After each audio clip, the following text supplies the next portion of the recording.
जब मातृकाले मलाई मार्ने आदेश दिँदै पनि मन्त्री बन्दाखेरि वन मन्त्री बन्दाखेरि म बधाई दिन र भेट्न गएको मान्छे हो। हेर्नुहोस्, चरित्रमा प्रश्न चिन्ह गर्दाखेरि र रियल कम्युनिस्ट तपाईँ खोज्नुहुन्छ भने आस्थावान चरित्रवान हुन्छन्।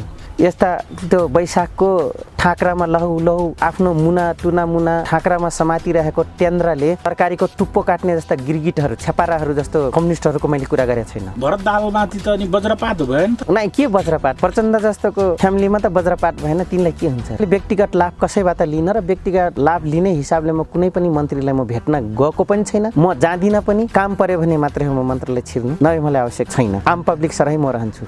कुनै महिलाले नुहाउँदैछन् भने तिनकोतिर नजर नभिराउनुहोस्। यस्तो क्रिटिकल अवस्थामा अनि जनतालाई सुसज्जित गराउनुको बजाय भरत दाइले चाहिँ जो अनैतिक कुकार्य गर्नुभयो, पार्टीले त्यो बेला एक्सन लियो। सदस्य भनाउँदाहरू, पहिलाका नेता भनाउँदाहरू, आफूलाई उन्नत ठान्नेहरू, आफूलाई विद्वत ठान्नेहरू, समाजलाई चाहिँ सबलाई किरा देख्नेहरू, त्यो विगतका जति कारक तत्त्वहरू थिए तिनीले आज प्रचण्डलाई प्रचण्ड बनाउन बाध्य बनाए। नमस्ते, म पवन खतिवडा म्याकुरी। तपाईँहरू अहिले हेर्दै हुनुहुन्छ स्टार नेपाल युट्युब च्यानल। यो च्यानललाई लाइक, कमेन्ट, सेयर, सब्सक्राइब गरिदिनु होला। यहाँलाई हार्दिक स्वागत। हजुर, नमस्कार सम्पूर्ण दर्शक ब्रेनहरूलाई। अब विषय सुरु कहाँबाट गरौँ भने नि, अब हाम्रो उमेरभन्दा तपाईँ 2 गुणा बढी उमेरले होइन बिताइसकेको मान्छे, हजुर, पूर्व माओवादी कमान्डर पनि। हजुर, कम्युनिस्ट चाहिँ को रहेछ त नेपालमा? सरसर्ती हेर्दाखेरि मदन भण्डारी कम्युनिस्ट रहेछ, रामराजा प्रताप सिंह कम्युनिस्ट थिए। अहिलेको पूर्ण रूपले लामो इतिहास हेर्दाखेरि कम्युनिस्टहरूको कम्युनिस्टको खोल ओढेका कुर्सीमा जाने भर्याङ मात्रै बनाएका, तर कसलाई बेचे त त्यही गभर्मेन्टसँग एउटा गाउँ लेभलसम्म, एउटा वारासम्म एप्रोच नभएका, पहुँच नभएका जनताहरूलाई बेचेर, मुद्दा बेचेर चाहिँ त्यहाँसम्म पुगे।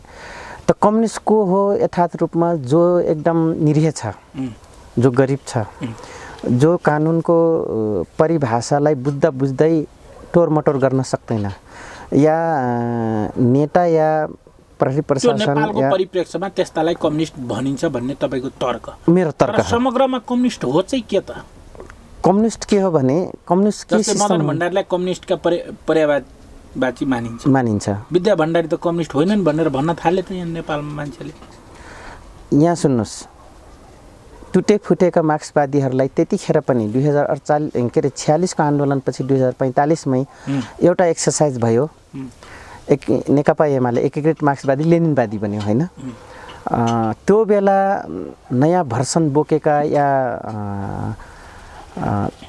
जबज जुन कुरा गरे, जबजको जुन कुरा गरे, जनवादी बहुदलीय जनवाद होइन, जनताको बहुदलीय जनवाद भनेर भन्नुपर्दा स्पेसली हो यसको तात्विक अर्थ।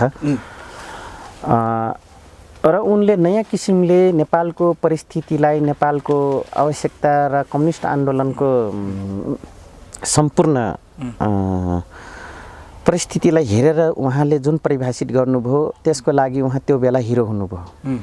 र त्यो बेलाको ढोङ्गी भनौँ न, आफ्नो अब भविष्य सिद्धियो मात्र रहने भयो, तपाईँको गरेका काम क्रियाकलापको इतिहास मात्र रहने भयो, हामी इतिहासमा परिणत हुँदैछौँ।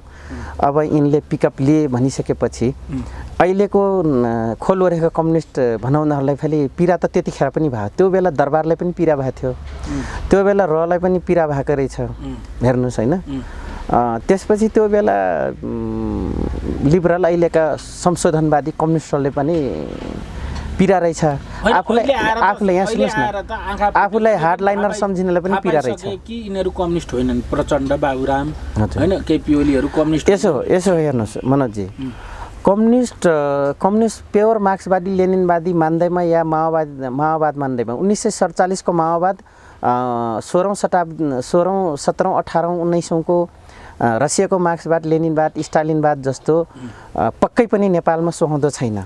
आज फेरि म तपाईँलाई यस मिडिया त भन्नुपर्छ, म हापुरेको वार्ताको चिठी लिएर जाँदाखेरि बर्दियाको बैदीपुरमा पहिलो राष्ट्रिय सम्मेलन ठहरान मुक्ति मोर्चाको हुँदाखेरि त्यतिखेर पनि मैले भने हो यहाँको नेपाल माटो सुहाउँदो, समाज सुहाउँदो, भूगोल सुहाउँदो, यहाँको संस्कृति, यहाँको सामाजिक भूबनौटहरू, परिवेशहरू र यहाँका आर्थिक स्थितिहरू, जनचेतनाका स्तरहरू, त्यसपछि गएर तपाईँको जनचाहना बमोजिम हामीले 21औं शताब्दीको जनवादलाई यदि कोर्न सक्यौँ भने प्रचण्डपट भनिया जस्तै, खोक्रो प्रचण्डपट भनिया जस्तै यो कुरालाई प्रतिवाद र रचना गर्न सक्यौँ भने र 21औं शताब्दीको जनवादको सौन्दर्यलाई खेसेर कोर्न सक्यौँ भने, कोपिला फुलाउन सक्यौँ भने यो फुलले के रङ दिन्छ, कस्तो हुन्छ, सुगन्ध रहित हुन्छ कि सुगन्ध दुर्गन्धित हुन्छ कि होइन, त्यो दिन गर्नको लागि तपाईँको गर्नुपर्छ भनेर भन्दाखेरि मलाई झन्नै संशोधनवादी भनेर झन्नै टाहा लागेको थियो।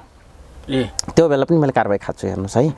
अब तपाईँले जुन मार्क्सवादीको कुरा गर्नुभयो, मैले त्यतिखेर त्यो परिभाषा दिएको थिएँ ठहरान मुक्ति मोर्चाको पहिलो राष्ट्रिय सम्मेलन बैदी गाउँमा, बैदी स्कुलमा बर्दियाको, जो आज बैदी गाउँको पछाडिको जहाँ हामी रात बस्यौँ, महरा बादलजी लगायत त्यो घरको मान्छेलाई सेनाले बलात्कार गरेर छोरीलाई समेत कसैले राखेन, 8-9 क्लास पढेका तिनको बुवालाई घाइते बनाएर मारिदिए, एउटा सानो बच्चा समेत बाँकी राखेको छैन। हेर्नुहोस् आज तितो सत्य भन्नुपर्दा घरिघरि मैले योमा कम्युनिस्टहरूको कुरा गरिराख्दाखेरि घरिघरि दमनका कुराहरू आउँछन् के, तर दमन गराउने यिनै नेकपा एमाले त्यहीँ थिए, रापरपा त्यहीँ थिए, काङ्ग्रेस त्यहीँ थिए।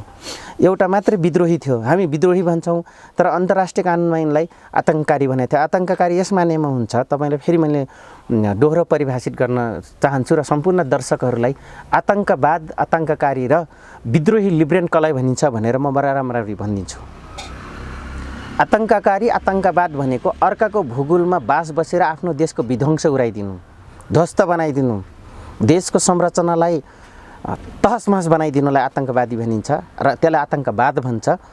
लिब्रेन भनेको, विद्रोही भनेको देशमा बसेर कानुन गलत लिखित भएका धाराहरू, उपधाराहरूको बिचमा राज्यले गरेको गलत धाराको व्याख्याङ्शहरू, प्रयोगलाई चाहिँ विरुद्ध गरेर जनतालाई सुसज्जित बनाउनु, जनतालाई चेतनशील बनाउनु, भनौँ न चेतना स्तरसम्म पुर्याउनलाई विद्रोही भनिन्छ, लिब्रेन भनिन्छ। हेर्नुहोस् है, त्यतिखेर दुईटै कुरा थियो। हामी आफूलाई विद्रोही भन्छौँ, अझै पनि म त्यही भन्न रुचाउँछु, आतङ्कवादी भन्न रुचाउँदिनँ। अहिले त्यो सिआइएहरूले चाहिँ आफ्नो उसलाई साइजमा ल्याउनको लागि आतङ्कवादी बनाए, किन गलत प्रयोग गर्नतिर लागिराखेका थिए। हेर्नुहोस् अब फेरि म घुमिफिरि आउँछु त्यही प्रसङ्गमा, जो कम्युनिस्ट थिए कि थिएनन्, त कम्युनिजम त त्यतिखेर हुन्छ मनोजी जो सर्वहारा हुन्छ, जसका सबै कुरा राज्यले प्रयोग गरे हुन्छ, राज्यले दिएको हुन्छ, राज्यले दिएको अराउने खटाउने, या कुनै आवश्यकता पर्यो भने राज्यले तुरुन्त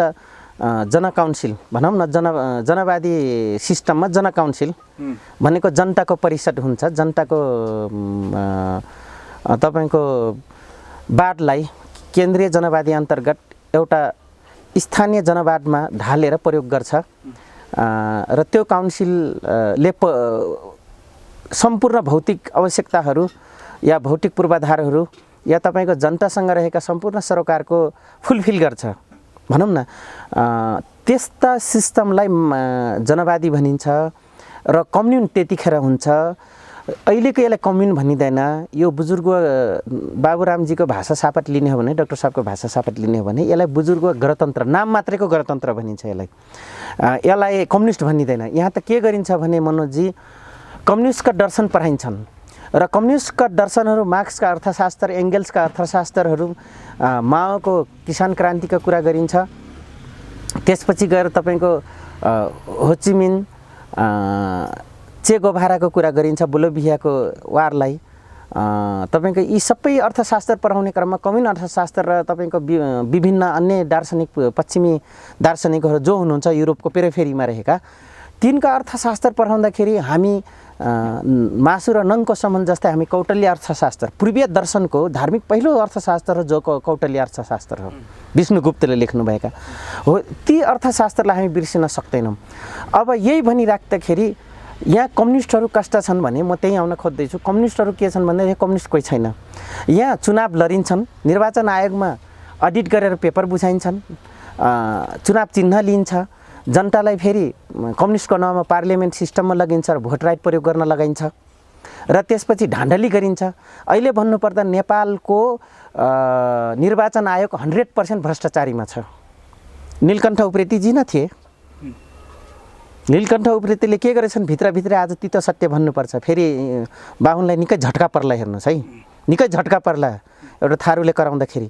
उहाँले 2074 को चुनाव पनि ढान्डल रहित होइन ढान्डलीपूर्ण गर्नुभएको छ। उहाँ खुद निर्वाचन आयोगले धाँधली गरेछ। त्यसमा भाग लिएर पल्केका कम्युनिस्टका झन्डा बेच्ने, पार्टी खोल्ने, चुनाव लड्ने, दर्ता गराउने र त्यही संसदीय व्यवस्थामा फेरि तिहाई, 2 तिहाई, 3 तिहाई कोरहरू पुर्याउने गरितीय तरिका भन्ने होइन, के अरे गरितीय पद्धतिबाट गएको भन्ने यस्ता अङ्क गरितीय विजातीय बीज गणितको समाजलाई प्रयोग गर्ने, समाजको ठ्याउरीका प्रयोग गर्ने कम्युनिस्टहरू यहाँ छन्। तर जहिले म अघि मैले जुन भने जुन किसिमको तपाईँको जनपरिषद गाउँ जनपरिषदले सबै कुरा जुन किसिमले राज्यले दिन्छ सबैलाई, त्यो किसिमको कम्युनिस्टहरूको दक्षिण एसियामा कहीँ पनि छैन।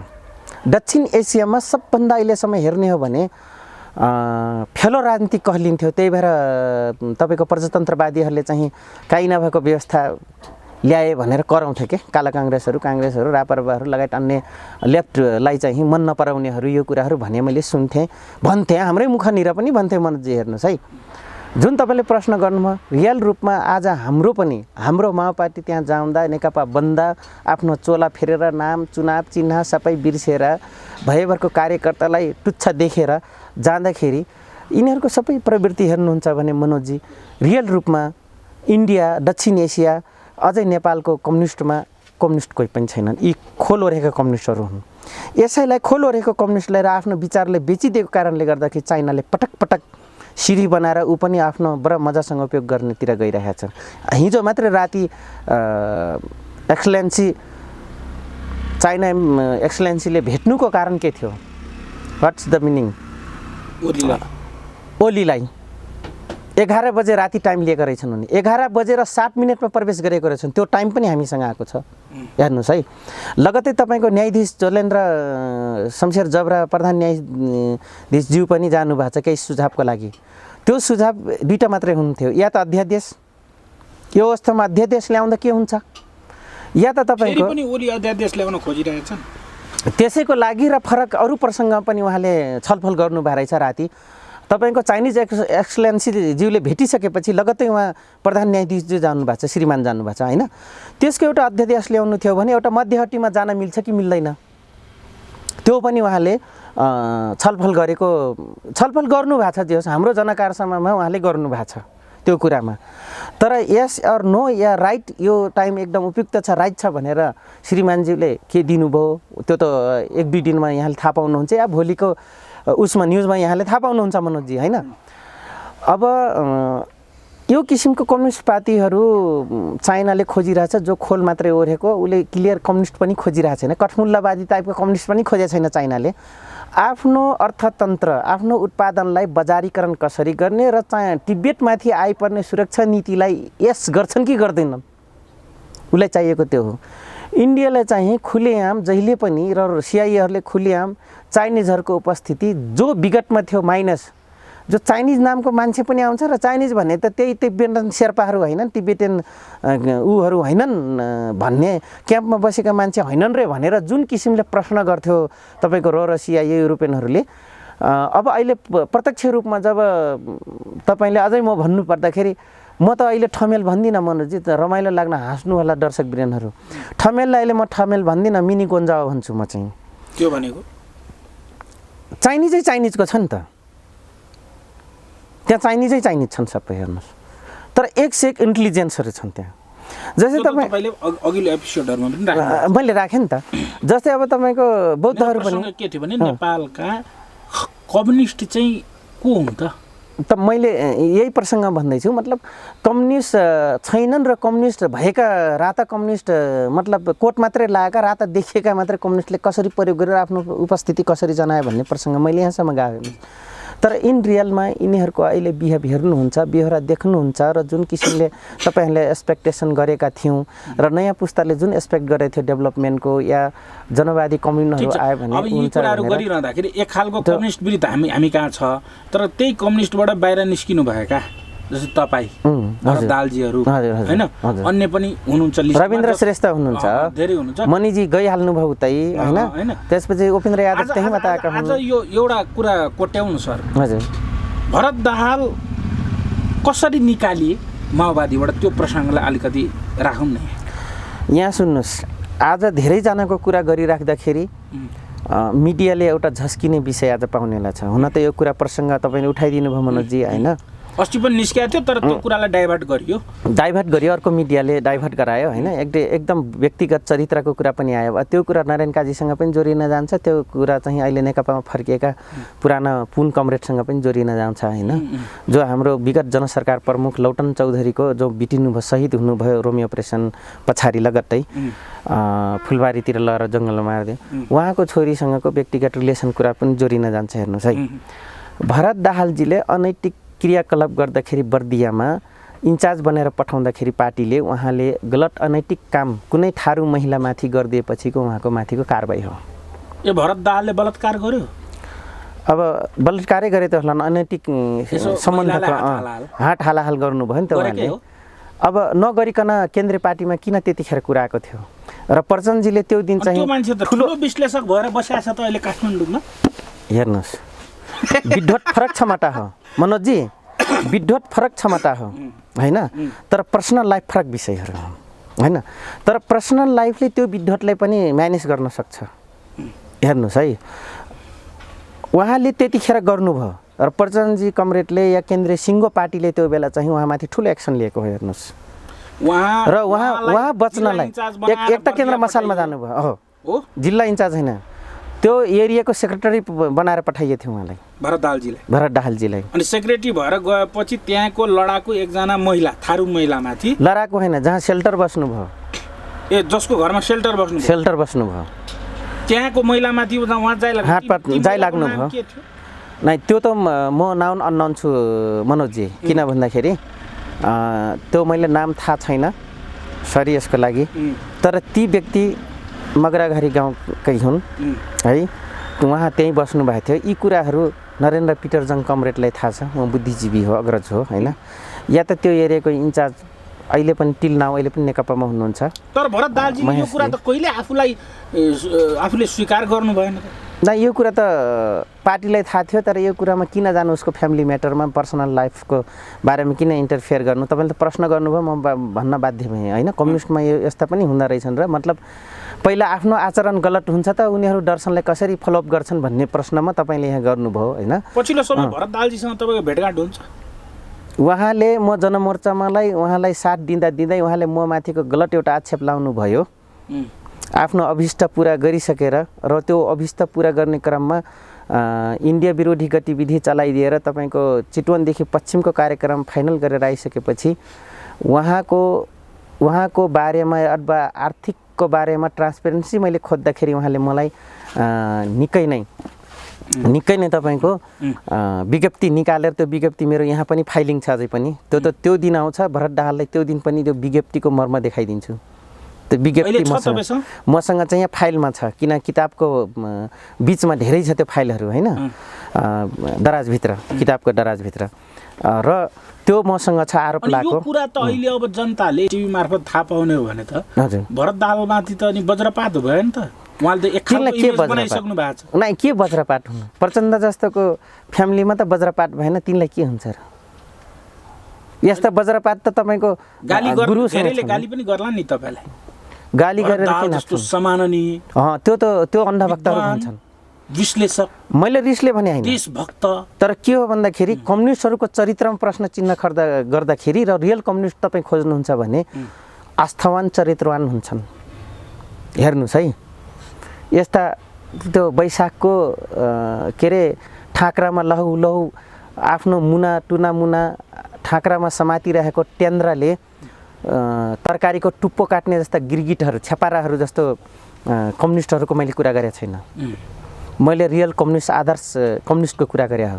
रियल जनवादलाई जसले अँगाल्दछ, जसले माओ ठाउँदेखि लिएर मार्क्स ठाउँदेखि लिएर एङ्गल्सदेखि लिएर स्टालिन भएका विश्वको अन्य आदर्शका पात्र जो हुनुहुन्छ, चे गोभारा जस्ता अन्य चेवादीहरू, टेङ्मा सिंहको अर्थनीतिका कुराहरू जो आउँछन् भनौँ, अन्य क्याम्बोडियन जस्तै उहरू, चिलीका उहरू, बोलिभियाको, होन्डुरस, दक्षिण अमेरिकाको नि मैले कुरा गर्दैछु हो। यी यस्ता आदर्शका पात्रहरूको कम्युनिस्टहरूको कुरा गर्ने हो भने नेपालमा बडा मुस्किलले तपाईँ भेटाउनुहुन्छ मनोजी 0.1% कम्युनिस्टहरू।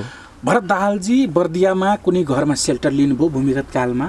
सेल्टर लिइसकेपछि एउटा महिलामाथि जाय लाग्नुभयो। ती महिला ती घरकी बुहारी थिइन् कि छोरी थिइन्? त्यो घरको बुहारी थिइन्। अनि ती बुहारीले प्रतिकार गर्नु। यहाँ सुन्नुहोस्, फेरि मैले घरिघरि सम्पूर्ण आर्यलाई भने होइन, एकाट व्यक्ति आर्य चरित्रको मैले उजागर गर्दैछु। मलाई खुद सबै हुर्काउने बढाउने आर्य परिवारकै मान्छे हो। हेर्नुहोस् है, म आर्य आदिवासी नै हो। हेर्नुहोस्, सांस्कृतिक हिसाबले, संस्कार र जेनेटिक हिसाबले, बुझ्नुभयो। तर जो उहाँले गर्नुभयो त्यसको प्रतिफल त पाउनुभयो। तर उहाँलाई को जोगायो त? हाम्रो नारायण काजी कमरेडले जोगाउनु। नारायण काजी कमरेड प्रकाशले काजीसँग शरण माग्नुभयो, उहाँले बचाउनु भयो तत्कालीन अवस्थामा। किनभने त्यतिखेर पार्टीले ठुलो एक्सन लिएको थियो र यो एक्सन नलिँदो हो भने सायद पार्टी 58 साल 59 साल 62 सालसम्म यति स्पिरिट लिने थिएन मनोजजी है। यो कुरालाई किनभने दुश्मनको लागि पार्टीलाई बचाउनलाई पनि र दुश्मनको चुङ्गुलमा नफस्न दिनको लागि पार्टीले यत्रो ठुलो एक्सन लियो। हेर्नुहोस्, त्यहाँ त विभिन्न किसिमको सुराकी पनि घुसपैठ गर्न सक्थे नि, गर्लफ्रेन्ड बनेर, शुभचिन्तक बनेर, दिदी बनेर, बहिनी बनेर हुन्थ्यो नि। एउटा नाटासँग जोडिएर, एउटा साइनोसँग जोडिएर तपाईँको पार्टीले विध्वंस बनाउँथे नि त। तर उहाँले खुद आफै विध्वंस बनाउनु भयो है। तर उनी विद्वत हुन्, त्यतिखेरको पिबिएम हुन् भरत दाहाल, पोलिट ब्युरो सदस्य हुन्। उनले त एक खालको प्रचण्डलाई म चाहिँ भारतमा भेट्न गएँ, उनको छेउमा चाहिँ भारतीय सुरक्षाकर्मी नै देखेँ। त्यसपछि म झस्किएँ। यिनीहरू चाहिँ पुरै भारतसँग मिलेर आन्दोलनमा रहेछन्, कतै हाम्रो क्रान्तिलाई बाधा त पर्ने होइन। त्यसपछि म आफ्नो बाटो लागेँ अनि यो खालको सचेतना अभियानमा म लागेँ भनेर भरत दाहालजी अभिव्यक्ति दिँदै हिँड्नुहुन्छ त। उहाँ त यौन काण्डमा पर्नु भएर छ त। त्यसपछि कारबाही हुनु त स्वाभाविकै भयो त। यहाँ सुन्नुहोस्, त्यस्ता तीन हो। उहाँले त्यो बेला भेटाउनु भयो होला, पछिल्लो कालमा हामी पनि भेटायौँ त। सिलगढीमा बसेको त सारा संसारले थाहा छँदैछ त, उजागारै छ त। केन्द्रीय स्तरका नेताहरू बस्नुभयो। किन यहाँ सारा देशमा छाना हानिसकेपछि, पुलिस उहरू गरिसकेपछि, लगाइसकेपछि, सैन्य लगाइसके, गुप्तचर विभाग लागू भइसकेपछि, डिआइएमए डिस्ट्रोय इन्टेलिजेन्स मिलिट्रीको गुप्तचरहरू लगाइसकेपछि केन्द्रीय नेताहरू यहाँ नबस्नु र इन्डियामा गएर शरण लिनु या सुरक्षित हुनु त स्वाभाविक कुरा हो मनोजजी है। उहाँले देख्नुभयो, त्यो बेला देख्नुभयो, हामीभन्दा केही अगाडि देख्नुभयो। त पछिल्लो कालमा हामी पनि देख्यौँ। तर उहाँ यथार्थमा योभन्दा पनि उहाँको नैतिक चरित्रमाथि प्रश्न चिन्ह खडा केन्द्रीय पार्टीले गरे हो। हेर्नुहोस् है, एक जस्तै हाम्रो पनि कुरा थियो अर्कै, तर आरोप लगाइदियो अर्कै म माथि पनि। हेर्नुहोस् है, तर चिरफार म गर्न सकेँ त्यो बेला। अझै पनि न्यु खोज्छन् होइन, निकै नै खेदो खन्यो लाहानुले यसको साले पार्टीभित्रको चरित्र उजागर गर्छु भन्दा त्यो दिन लाहानु चौधरीको चरित्र उजागर गर्दा गर्दै कतै लहरोटान्डो पहरो आउन सक्छ मनोजजी है। र भरत दाहालको चरित्र सबलाई थाहा छ होइन। मैले उहाँको विद्वतलाई क्रिटिसाइज गर्न खोजेको होइन, मैले उहाँको व्यक्तिगत चरित्रलाई मात्रै भन्न खोजेँ। तपाईँ प्रश्न गरिसकेपछि मैले भने सकभरि यो प्रसङ्ग नजोड्दा उपयुक्त, जोडिसकेपछि र म माथि एकचोटि होइन आज मैले पार्ने काम होला। म त सत्य तथ्य बाहिर ल्याउने प्रसङ्गमा छु। नै आज त यहाँ सुन्नुहोस् न, तपाईँ कुरा ओकलिएपछि र उनले मेरो चरित्र हत्या कति गरेछन् रिपोर्टर्स क्लबमा, पुतली सडकै रिपोर्टर्स क्लब हुँदाखेरि कति समेत भनेका छन् र पत्रिकाले लेख्या छ। त्यो दिनको त प्रमाण मसँग छ नि। तर मैले कानुनी प्रक्रिया अवलम्बन गर्नुभन्दा पहिला आफैले भरत दाहाल कहाँ जाँदो रहेछन्, यही अभिव्यक्ति दिँदा उनी कहाँ पुग्छन् र भरत दाहालले दिएको विगतको अभिव्यक्ति र पछिल्लो पुस्ताले एचिभ गर्ने उनको अभिव्यक्ति कहाँनिर प्रयोग गर्दो रहेछन् र त्यो पुस्ताले खोजी नीति गर्छ कि गर्दैन भनेर जुन आज तपाईँले खोजी नीति गरिदिनु भयो नि त। यो उनले मलाई तपाईँको ट्याक्कै 12 वर्षपछि आरोप लगाएको हुन् मनोजजी। आज मैले जनयुद्ध सफल भएको 16-17 वर्षपछि 18 वर्षपछि मैले भनिरहेको छु उनको व्यक्तिगत चरित्र किन यो बाध्यकारी अवस्था हो। अनि यो बिग्रेको कम्युनिस्ट र सट्टामा गएको कम्युनिस्ट र आफूले कम्युनिस्ट भनाउँदाहरूको र कम्युनिस्ट भनेर नथाक्नेहरूको वर्ग चरित्र होइन कि व्यक्तिगत चरित्र पहिला नसुध्रेपछि के को वर्ग चरित्र सुधार्छन् यिनले अनि आफूले के को कम्युनिस्ट भन्छन् प्रसङ्गमा नै यिनको नाम जोडेर आएको हेर्नुहोस् है नभए जोड्नेवाला थिएन र उनको पर्सनल लाइफलाई हामी इन्टरफेयर गर्नु पनि हुँदैन किनभने जो आफूलाई महामानव भन्ने क्रान्तिकारी विचारक त चरित्रमा डाउन भइसकेछ साले यति पटन छ त्यो मान्छे होइन। अब हामीलाई त ठाउँ नपाएर करायो भने होला त्यसको ठाउँ पनि चाहिँदैन त्यसले दिएको ठाउँ पनि चाहिँदैन हामीले ठाउँ पनि चाहिँदैन। आज पनि त भरत दाहाल राष्ट्रवादी हुँदै राज संस्था नेपालमा फर्कियो भने मन्त्री हुने तर्खरमा गृह कार्य गर्दैछ के थाहा होइन गरिरहनु भएको अस्तिसम्म रोडमा हिँड्ने मान्छेहरू त मिनिस्टर बने मनोजजी के थाहा उनको पनि आफ्नो पर्सनल च्यानल होला होइन उनको हुनसक्छ मेरो त कसैको च्यानल छैन सिधा भन्नुपर्दा। प्रचण्ड पनि त्यस्तै भरत दाहाल एउटा चाहिँ सबैले पत्याएको आजभोलिको एउटा चाहिँ चेतना जगाउने एउटा पात्र भनेको त उनी त यौन काण्डका अभियुक्त पो रहेछन् युद्धकालमा हो। मै आश्चर्यमा परिसकेँ कन्फ्युज भइसकेँ म यहाँ। उनले गरेका थिए तर त्यो बेला प्रचण्ड कमरेडको जो केन्द्रीय पार्टीले जो निर्णय गर्यो उनी पिबिएममाथि जो कारबाही गर्ने जो नीति एउटा अवलम्बन गर्यो त्यो बेलाको फेरि सही थियो त्यो हेर्नुहोस् किनभने यो नगरे भए त्यहाँ झन् तपाईँ हामीले नसोचेका कुराहरू देखिन आउँथे क्या किनभने राज्यको कुनै कन्ट्रोल नभएको पार्टीको एउटा निर्देशिका तयार नभएको के मान्नुहुन्छ मान्नु हुँदैन के हो अलकाँचा सिद्धान्तहरू थिए त्यसलाई अझै राम्रो गरी शिक्षित गर्न सकिएको थिएन प्रशिक्षण दिन सकिरहेको अवस्थै थिएन भर्खर सुरु भएको थियो सङ्गठन निर्माणकै क्रममा थियो पार्टी हेर्नुहोस् नेकपा माओवादी त्यस कारणले गर्दाखेरि एउटा दमन गर्नु अर्को एउटा विषय लिएर त्यसलाई तुरुन्तै निम्ताम्य बनाउनु बाहेक अर्को विकल्प थिएन पार्टीसँग र यो कुरालाई त्यो बेला उजागर गरे भए पार्टीलाई पनि यही कारणले गर्दाखेरि विध्वंस बनाउँथे हेर्नुहोस् र यो कुरा उजागर भएन। तर आजभन्दा 12 वर्ष अगाडि मेरो चरित्र हत्या गर्दाखेरि भरत दाहालले रिपोर्टर्स क्लबमा प्रेस विज्ञप्ति पेल्दाखेरि दुनियाँभन्दा मैले एउटा पनि रियाक्सन जनाएन। म यो दिनको आशामा थिएँ कि तपाईँहरू जस्ता आउने नयाँ पिँढीले भोलि म बाँचिरह्यो भने एउटा मिडियामा कुनै दिन कसैले प्रश्न गरिदियो भने मैले भन्न बाध्यकारी हुन्थेँ र आज मैले प्याच्च भन्थेँ तपाईँले प्रश्न गरिसकेपछि र कम्युनिस्ट राइट कतिखेर हुन्छ भन्ने प्रसङ्गमै भरत दाहालको नाम जोडिन यति मात्रै होइन रविन्द्र श्रेष्ठको के हो उहाँको चाहिँ के रहेछ कुरा उहाँले पनि त पछिल्लो कालमा आफ्नो सहयोद्धालाई बाइपास गरेर एउटा छिचोरी महिलासँग उनको अहिले लाइफ सर्भाइभ भइरहेछ त मिनिस्टर हुने बित्तिकै तपाईँ नेकपा एमालेमा गएर वाणिज्य उद्योग तथा वाणिज्य मन्त्री बन्ने बित्तिकै त्यो आफ्नो विगतको प्रेमबाट अचानक हराउनु भयो कहाँ हुनुहुन्छ उहाँले उहाँसँग अब सम्बन्धै छैन मसँग सम्बन्धै छैन उहाँ जब तक मनी थापा र उहाँ लिब्रेन्ट हुनुभयो तबसम्म रविन्द्र श्रेष्ठसँग मेरो सम्बन्ध हो मिनिस्टर लेभलमा गइसकेपछि मनोजजी म यस्तो मान्छे हो कुनै पनि व्यक्तिसँग मैले व्यक्तिगत लाभ लिन मैले हात पसार्न गएको छैन कि म त भन्छु जानै नपरोस् यिनीसँग किनभने म आम पब्लिक सरह हो आम पब्लिकको पनि त्यतिकै हक रहन्छ कुनै पनि पार्टीको मिनिस्टर भए पनि एउटा आम पब्लिकको राज्यसँग पाउनुपर्ने अधिकार कानुनी प्रक्रिया पुर्याहरूले पाउनुपर्ने अधिकार पाउनुपर्छ र म पनि त्यही लाइनमा जानुपर्छ भनेर मत राख्ने म मान्छे हो होइन। म कुनै पनि हिसाबले यति नजिकता हुँदा मैले कसैसँग व्यक्तिगत लाभ लिन गएन भेट्न गएँ कसलाई गएँ म तपाईँलाई नाम भनिदिन्छु आज जो सट्टामा आउँदाखेरि पहिलो दिनमा पहिलोचोटि म भेट्न गएको मेरो आदर्शका पात्र जो कृष्णबहादुर महरा हुनुहुन्थ्यो सञ्चार मन्त्री हुँदाखेरि त्यसपछि मैले मातृकाजीलाई जब मातृकाले मलाई मार्ने आदेश दिँदै पनि मन्त्री बन्दाखेरि वन मन्त्री बन्दाखेरि म बधाई दिन र भेट्न गएको मान्छे हो हेर्नुहोस्।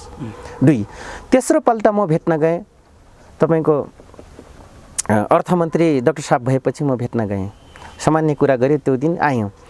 चौथोचोटि म भेट्न गएको एउटा आदर्शका पात्र जो अहिले गृहमन्त्री हुनुहुन्छ बादलजी गएँ तर मैले व्यक्तिगत लाभ कसैबाट लिन र व्यक्तिगत लाभ लिने हिसाबले म कुनै पनि मन्त्रीलाई म भेट्न गएको पनि छैन म जाँदिनँ पनि काम पर्यो भने मात्रै हो म मन्त्रीलाई छिर्ने नभए मलाई आवश्यक छैन आम पब्लिक सराई म रहन्छु। अब तपाईँले फेरि वर्ग चरित्रको कुरा गर्नुभयो वर्ग चरित्र त यहाँको कम्युनिस्टमा राम्रो नराम्रो भन्ने क्रममा वर्ग चरित्र भएका कम्युनिस्ट कोही पनि छैन जसको इक्वलिजम बिहेभ हुन्छ त्यसलाई वर्ग चरित्र भन्छ नेपाली भाषामा समानताको व्यवहार समानताको सोचाइ हेर्नुहोस् है त्योलाई भन्छ वर्ग चरित्र। तर यहाँ वर्ग चरित्र कसलाई भनिदिए त संशोधनवादी कम्युनिस्टहरूले लुट्न पाउने, ठेकदारलाई पाल्ने, यता चप्लुसी गर्न पाउने, उता चसा तत्कालीन लाउन अवस्थामा पाउने। नारायण काजीले भरत दाहाललाई जोगाइसकेपछि हजुर। उहाँले पछि आएर कम्युनिस्ट पार्टी छोड्नुभयो कि फेरि उहाँको त्यही रवैया बढ्दै होइन, उहाँ जनमोर्चा नेपालमा रहनुभयो। पछि गिरिराजमणि दाइ र लीलामणि कमरेड अग्रजहरू उता गइसकेपछि उहाँले साध्यराज भण्डारी महासचिव, उपाध्यक्ष तपाईँको दानबहादुर विश्वकर्मा जो अहिले सङ्घीय समाजवादी फोरममा हुनुहुन्छ, उपेन्द्रजीको पार्टीमा हुनुहुन्छ, वरिष्ठ उपाध्यक्ष भएर बस्नुभएको छ, उहाँ लगायत म अलिक दिन त्यहाँ बस्दिया हेर्नुहोस्। किन बस्दिया भन्दाखेरि एउटा जनवादी धार बोकेको संयुक्त जनमोर्चापछि त्यही जनमोर्चा या पछि राष्ट्रिय जनमोर्चाले त्यो मुद्दालाई पिकअप लियो होइन, जो 42 बुँदे जुन 2052 सालमा 42 बुँदे जो बुझाएर विद्रोह गरेको थियो, बोटकास्ट गरेको थियो नेकपा माओवादीले, त्यो चरित्र बोकेको र त्यति क्लियर भिजन बोकेको एउटै पार्टी हो त्यो जनमोर्चा थियो भन्ने हाम्रो आशा थियो। र त्यसैमा भरत दाहाललाई फेरि चट्याएर हामीले अध्यक्ष बनायौँ र एउटा साम्राज्यवादी विरुद्धको एउटा घर दैलो कार्यक्रम चलाउँदाखेरि रिटा मानुषीसँग आर्थिक विभाग भएको कारणले गर्दाखेरि उहाँका अहिले बसिराख्नुभएका लिभिङ टुगेदर बसिराख्नुभएका कमरेड रिता मानुषीसँग क्लियर हिसाब माग्दाखेरि उहाँले मेरो चरित्र हत्या गर्नुभएको थियो। र आज त्यो दिन मैले 12 वर्षपछि आज म भन्न बाध्य छु, 12 वर्षपछि यिनको वर्ग चरित्र, त्यो कम्युनिस्ट र यो कम्युनिस्ट, अहिले सट्टामा भएको कम्युनिस्टको ताण्डव र त्यो चाहिँ आफ्नो गलत चरित्रको पक्ष पोषण गर्दै लुकाउन जो 1000 पल्टसम्म मिडियामा बोलेर, हजारौँ एपिसोडमा बोलेर आफ्नो वर्ग चरित्रको जुन फेरि टिल्न अहिलेसम्म जो देखायो नि, तपाईँ कम्पेयर गर्दाखेरि मैले त्यो वर्ग चरित्र भएको कम्युनिस्ट र यो सट्टामा पुगेको कुर्सीमा बसेको वर्ग चरित्र भएको कम्युनिस्टको मैले क्रिटिसाइज गर्दाखेरि, इन्टरफेयर गर्दाखेरि यिनको व्यक्तिगत जीवनको कुरा आयो मनोजजी होइन। यहाँले प्रश्न गर्नुभयो, धन्यवाद। र मैले 12 वर्षपछि खोलो फर्किन्छ भन्थे, मैले आज भन्न बाध्य भएँ। यो खोला फर्काइले त भरत दाहालको जो अहिलेको आवरण छ नि, हजुर, त्यसमा त 9 रेक्टर स्कुलको भुइँचालो गयो त।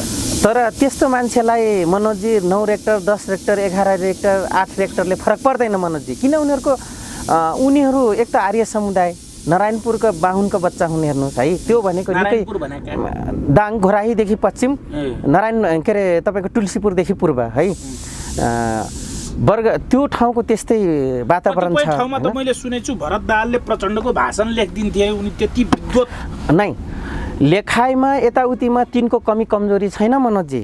अहिले पनि नेपालले त्यो खालको रहेछ। किन भन्दाखेरि मैले अघि नै भने तपाईँलाई विद्वत एउटा मान्छेको एउटा पाठ हो क्या विद्वत भन्ने कुरा होइन। दोस्रो व्यक्तिगत चरित्र फरक विषय हो क्या फेरि। अनि परिवारमाथिको दमन, अत्याचार या कन्ट्रोल भ्यू यो फेरि फरक विषय हो। किनभने चलिरहन नि लानुजी हजुर कतिपयले कमेन्ट गर्छन् तपाईँलाई, त्यहाँ गर्छ प्रमाण छ, थारू त्यसै कराउँछस् भन्ला, त्यहाँ के भन्नुहुन्छ त, प्रमाण के छ तपाईँसँग? त्यो सबै मलाई नाम ल्याइदिनुहोस्। ती जसले कमेन्ट्स गर्छन् नि त्यो सबै मान्छे मलाई ल्याइदिनुहोस् र तिनलाई म कसरी प्रमाण पुर्याउँछु। र यदि यो व्यक्तिहरू एउटा राम्रो भ्यूले कमेन्ट्स गर्नेवाला छन्, अर्को चाहिँ उनको एकदम भनौँ न उनको हनुमानहरूले या उनीप्रति एकदम सद्भाव राख्नेहरू अथवा थारूमाथि घृणित जहिले पनि एउटा छ नि तबका छ नि, जो कालो देखि कि तराईमा बसेको देखि कि जो मधेसीपन देखिहाल्ने, थारूपन देखिहाल्ने या च्याप्टो नाक देख्यो भने तपाईँको यो थर्ड लेभलको एउटा जनजाति हो भन्ने जुन भ्यू राख्नेहरू यो कुरा राख्छन्। तपाईँले सही प्रश्न गर्नुभयो।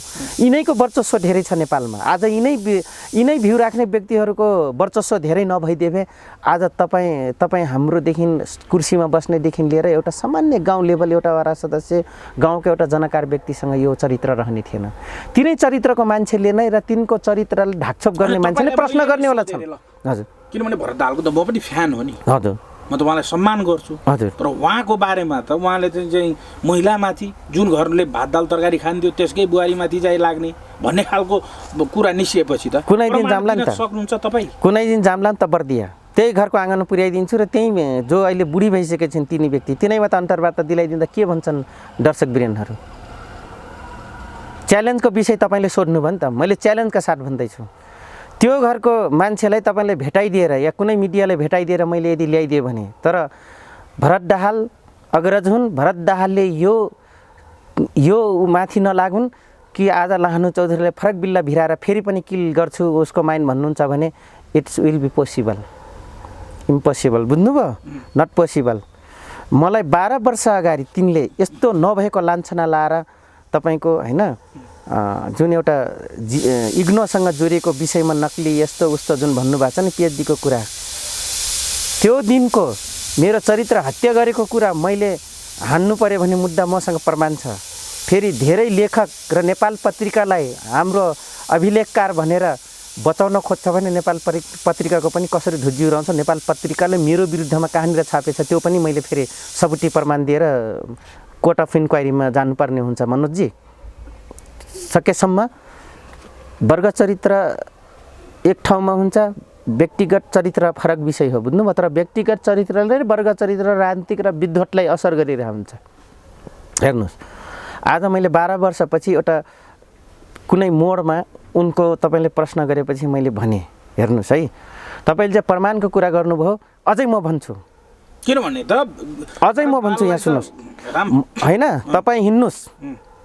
यदि लाहनु चौधरीले यो कुरा उठाइसक्दाखेरि प्रमाण माग्छन् जनताले भन्नुभयो नि, भोलि यस्ता धेरै कमान्डर र यस्ता धेरै पुलिसको केस, यस्ता धेरै आर्मीको केस आउन सक्छ।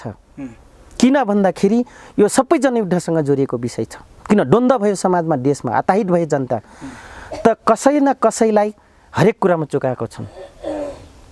यो कुरा आज भरत दाहालको कुरा उठिन्छ, यौन काण्ड व्यक्तिगत चरित्रसँग र कारबाहीको कुरा उठिन्छ रोमी अपरेसन चल्दाखेरि भने, भरत दाहालको कुरा उठिन्छ भने आज नेकपा माओवादीको एउटा पिबिएमको कुरा, भूतपूर्व पिबिएमको कुरा उठ्छ भने भोलि त्यो सेनाको पनि कुरा उठ्छ।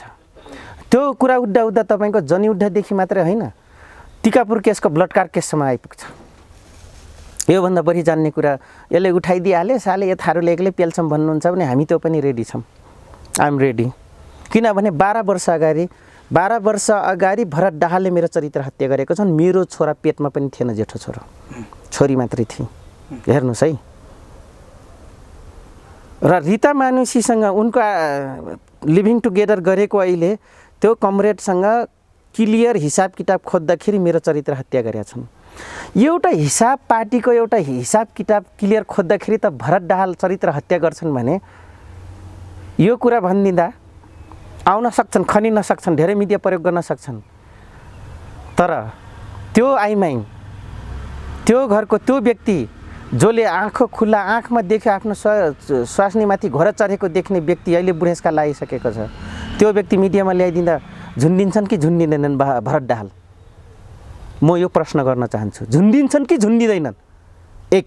दोस्रो कुरो, यस्ता कुरा व्यक्तिगत चरित्रको कुरा आउँछन् भने त्यो सेनासँग जोडिन्छ, त्यो के अरे नेपाली कङ्ग्रेसका नेतासँग जोडिन्छ, त्यो राप्रपासँग जोडिन्छ, त्यो नेकपा एमालेसँग जोडिन्छ, लगायत अन्य मधेसवादी उसँग जोडिन्छ। त्यति मात्रै होइन, शोषण दमन गर्ने प्रत्येक व्यक्तिको इतिहास खुलिन आउँछ र फेरि यो देशमा एकचोटि पेनालाइज हुन्छ। के पेनालाइज हुन्छ भन्दाखेरिको द्वन्द्वको पेनालाइज हुन्छ। हेर्नुहोस्, तर यो गर्नु उचित होइन भयो त्यो कुरा। यस्तो कुरा खोज्नुहुन्छ भने टप लेभलकै चरित्रहरू गलत छ, तर उनको पक्ष पोषण, उनका आसेपासे उसको छाया छाहारीमा बस्ने मान्छे बाँचे के मनोज? खाली प्रचण्डको विरोध ए बाबा होला प्रचण्डले गल्ती गरेको छ, ठिक छ होइन, हामीले पनि उहाँको विरोधका खबरहरू धेरै छाप्यौँ कि, तर समग्रमा प्रचण्ड मात्रै गल्ती। मनोजजी यहाँ सुन्नुहोस्, तपाईँले यो प्रश्नको जवाफ म सटिकमा दिन्छु। प्रचण्डजीले राजनीतिक गर्नुभएको छ, अरू नेताजीले गर्नुभएको छ, मैले बोलिरहेछु, गरिरहेछु र त जस अब जस दुइटै भोगिरहेछु। भरत दाहालजीले पनि गर्नुभएको छ, त जस अब जसको कुरा आइरहेछ। नगरे भए त्यो ढुङ्गामा के अरे मन्दिरमा राखेको ढुङ्गासँग सोध्नुहोस्, त्यसले गरिरहेछ, त्यसले जवाब दिइरहेछ, दिँदैन। जो गर्छ उसैको क्रिटिसाइज हुन्छ, राम्रो नराम्रो उसैसँग जोडिया हुन्छ। जनावरसँग साँच्चै रूपमा जन्मिँदै जेनेटिकली पुच्छर उम्रेको हुन्छ र जनावर कम गलत काम गर्छ, तर गरिहाल्यो भने उसले जातै जनाइहाल्छ। बुझ्नुभयो? मान्छेमा पुच्छर हुँदैन, तर उसले यही ब्रेनले गलत गर्ने कुरा नै, मान्छे दिमागदार इन्टेलिजेन्स भएको कारणले गर्दाखेरि मान्छेको पुच्छर भनेको गलत चरित्र हो। मैले भन्न खोजेँ, पुच्छर नभएको मान्छेको गलत चरित्र नै पुच्छर हो भने उहाँले पटक पटक प्रचण्डजीको विरोध गर्नुहुन्छ, प्रचण्डजीले गरिराख्नु भएको छ त उहाँले विरोध गरिराख्नु भएको छ, मैले पनि गरिदिन्छु, अरूले पनि गरिदिन्छन् होइन। तर हाम्रो एउटा बानी के छ भन्दाखेरि मेरो पनि त्यही छ, मैले पनि कति ठाउँमा समीक्षा गर्नुपर्ने हुन्छ। गलत कुराको ठुलो बजार गरिन्छ, सही कुराको बखान गर्न सकिँदैन। तर मैले तपाईँहरूकै मिडिया मार्फत कतिपय कुरा मैले यति विरोध गरिराख्दाखेरि कतिपय अग्रजहरूको मैले राम्रा कुरा पनि त यो चाहिँ ठिक हो भनिदिएको छु नि।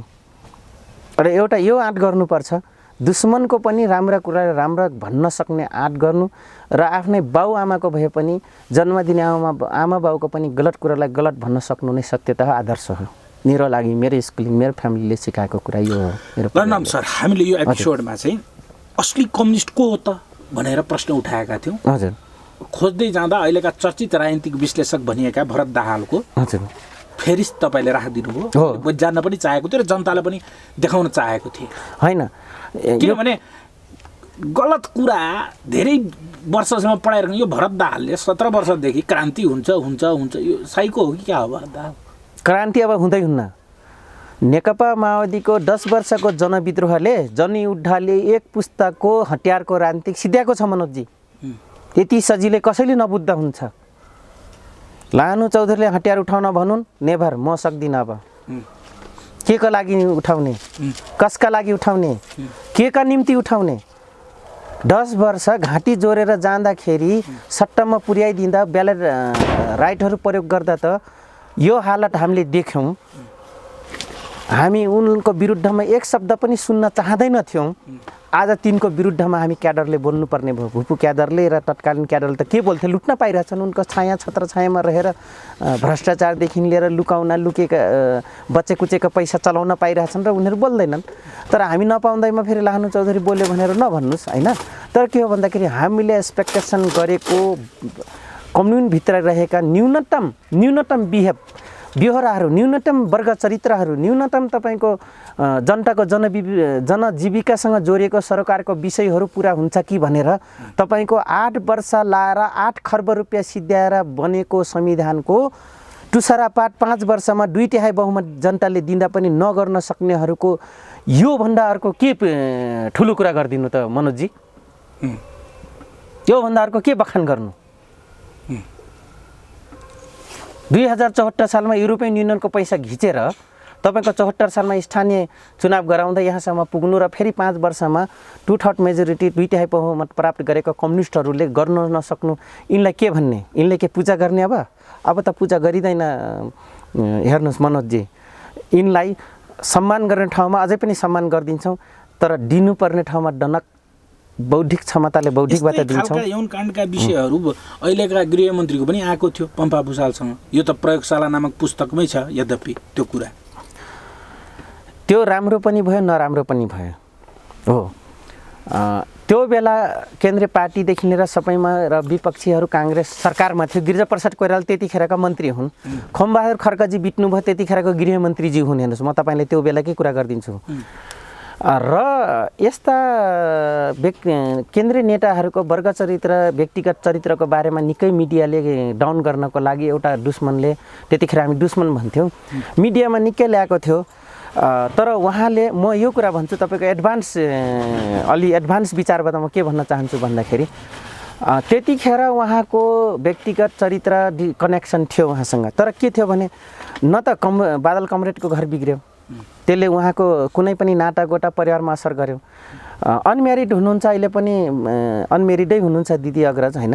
न त उहाँको कुनै घरमा कुनै नातागोटामा असर पर्यो। तर उहाँहरू जे जति आफ्नो सम्बन्ध राख्नुभयो, एउटा सौहार्दपूर्ण साथी, योद्धा, एउटा भनौँ न हरेक कुराको सेयरिङ गर्ने पार्टनरको हिसाबले, सहयोद्धको हिसाबले उहाँले गर्नुभयो र कसैको आएन।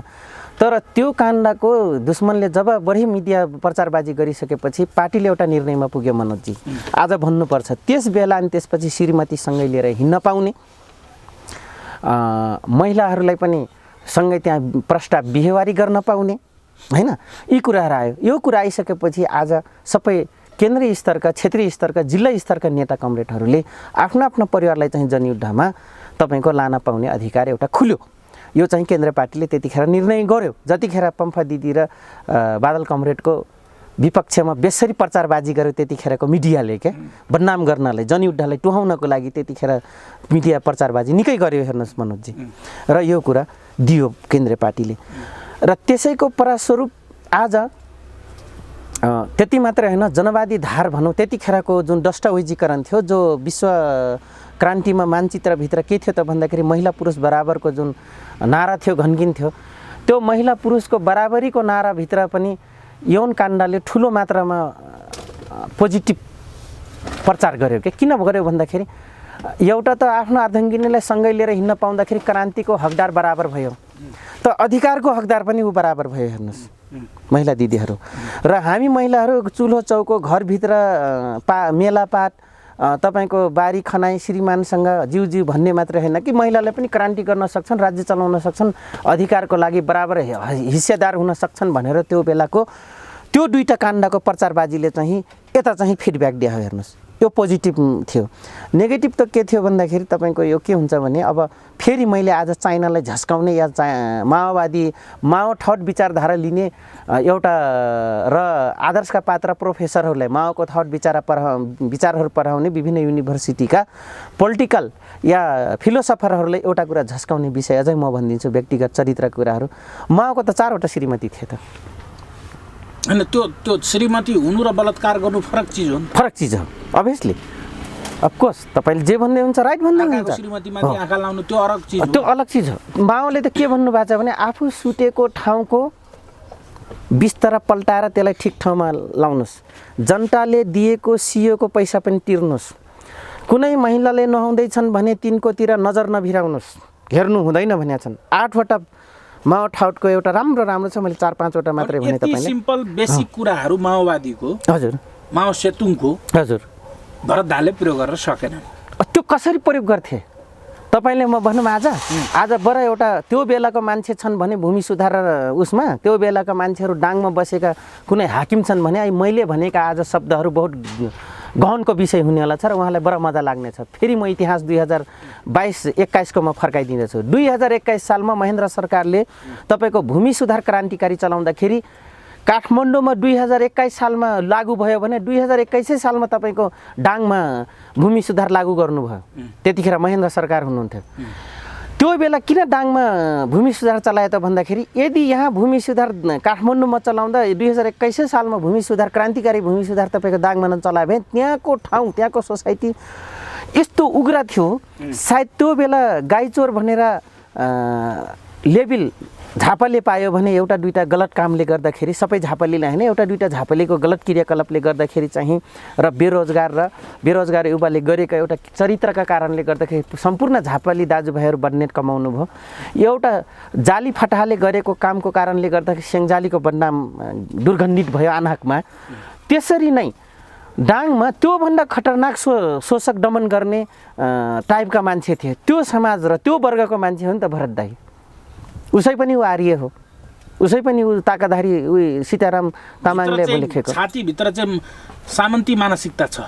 बस मैले त्यही भन्न खोज्दै थिएँ, मैले तपाईँले त्यही भन्दै थिएँ। अनि त्यसैले भन्छ वर्ग चरित्र खोल मात्रै ओरेका कम्युनिस्ट। तपाईँले रियल कम्युनिस्टको प्रश्न खडा गर्नुभयो। रियल कम्युनिस्ट दक्षिण एसियामा कोही पनि छैन। रियल कम्युनिस्ट आफ्नो चरित्रलाई वर्ग चरित्रलाई सही उतार्न थाल्यो भने लाहनु चौधरीको जस्तै यस्तै किसान हुनुपर्छ। मनोजजी म सिधा कुरा गरिदिन्छु तपाईँ। यस्तै खरो कुरा गर्न थाल्यो भने लाहनु चौधरीको हालत हुन्छ र इन्डियाको डाक्टर बुद्धा भट्टाचार्य जस्तो हुन्छ र मोहनचन्द्र अधिकारी जस्तो हुन्छ।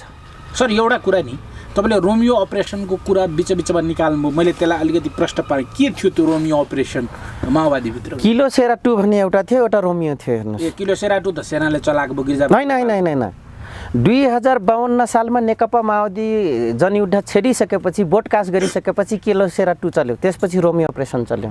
रोमियो अपरेसन कसले चलाएको? पुलिसले नै चलाएको। किलो सेरा 2 पनि पुलिसले चलाएको। अनि त्यसमा भरत दाहालको के सम्बन्ध हो? त्यतिखेर रोमियो अपरेसन चलिरहेको बेला मैले भन्न खोजेँ त्यतिखेर इतिहास मैले तपाईँले त्यो बेला राज्यले के गरिरहेको थियो भनेर मैले एउटा अपरेसनको बारेमा नामाकरण गरेँ। रोमियो अपरेसन त्यतिखेर चलिरहेको थियो र कार्यकर्तालाई जनमोर्चा र संयुक्त जनमोर्चा या जनमोर्चा नामको मात्रै भए पनि कसैले भनिदियो र तपाईँको मसालको मान्छे भनिदियो भने नेकपा माओवादीमा परिणत भएका अहिले नेकपा बनेका जस्ता कम्युनिस्टहरूले पालो फेरो रिसिभी साँध्नु पर्यो भने रिसिभी फेर्नु पर्यो भने जनमोर्चाको मान्छे हो भनेर त्यही रोमी अपरेसन चलाइरहेको बेला नाम मात्रै तपाईँ भनिदिनु भयो भने सिधाइदिन्थ्यो राज्यले। हेर्नुहोस् त्यस्तो क्रिटिकल अवस्थामा पनि जनतालाई सुसज्जित गराउनुको बजाय भरत दाइले चाहिँ जो अनैतिक कुकार्य गर्नुभयो पार्टीले त्यो बेला एक्सन लियो। गाह्रो थियो त्यो बेला उनलाई, किन रोमी अपरेसन राज्यले चलाइरहेको थियो भने पार्टीले सिधै इन्काउन्टर गर्ने आदेश जो दियो भरत दाइको लागि त्यो बेला गाह्रो थियो। त्यो बेला भगवान् नारायण काजी श्रेष्ठ प्रकाश थरिनु भयो उहाँको निम्ति। हेर्नुहोस् पछि त उहाँ माओवादीमा अटाउन सक्नु भएन त फेरि कसरी अटाउँथे? त्यसपछि त मनोजजी लडाइँ त तपाईँको 2060 होइन 62सम्म लम्ब्यो नि त। उहाँले घटाइसकेको घटनापछि पार्टी त 9 वर्ष अगाडि फड्को हानेछ नि त क्रान्ति गर्दै। त्यो बेला सुनवाई गुन्जाइसको अवस्था थिएन।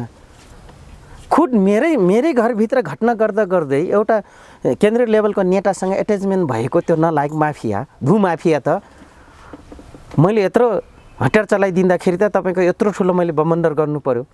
यान प्रसाद गौतम झन्नै बनाइदिनु लाग्थेँ। म पार्टी नफोरे भए मनोजजी, म फेरि आज तितो सत्य भन्छु, घरिघरि मेरै आफ्नै मात्रै कुरा गर्यो भनेर नभन्नु होला। म जस्ता धेरै यस्ता कार्यकर्ता हुनुहुन्छ जो निर्दोष हुँदाहुँदै पार्टीको निम्ति यत्रो ठुलो आहुति दिँदै या जनताको लागि यत्रो ठुलो आहुति दिँदै र माओवादी पार्टी फलाउनको लागि नचाहँदै पनि र चाहेर पनि जनताले यत्रो ठुलो जो पार्टीमाथि लगानी गर्यो,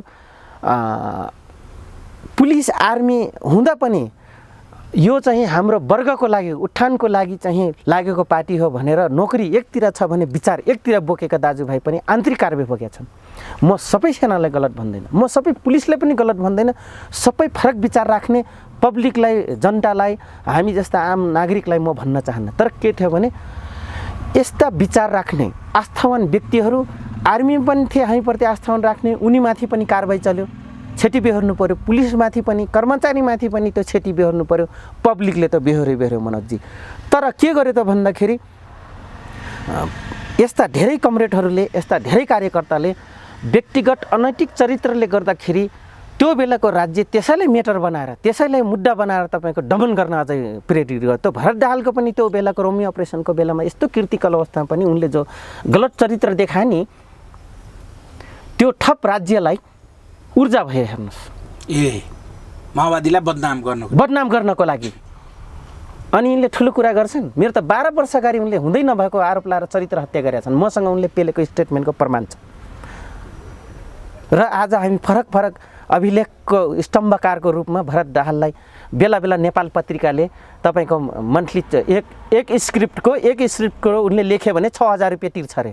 मैले एक दिन भने पनि थिएँ फोन गरेर, सायद याद छ कि छैन, नेपाल पत्रिकाको प्रधान सम्पादकज्यूलाई मैले तपाईँ मान्छे भेटाउनुहुन्न, त्यही मान्छेको लेख्नुपर्छ भनेर मैले भनेको थिएँ। जुन दिन रिपोर्टर्स क्लबमा गएर भरत दाहालले मेरो चरित्र हत्या गरे, म माथिको गलत लाछना लगाइसकेपछि मैले नेपाल पत्रिकासँग प्रतिवाद गर्न पुगेँ। हेर्नुहोस् के भन्नुभयो त सम्पादकजीले? उसलाई त के तिमी को हो म चिन्दिनँ, भरत दाहाल भने यो स्तरका हुन् भन्यो। किनभने उसलाई त्यस्तो वर्ग चरित्रको मान्छे प्रयोग गर्नु छ।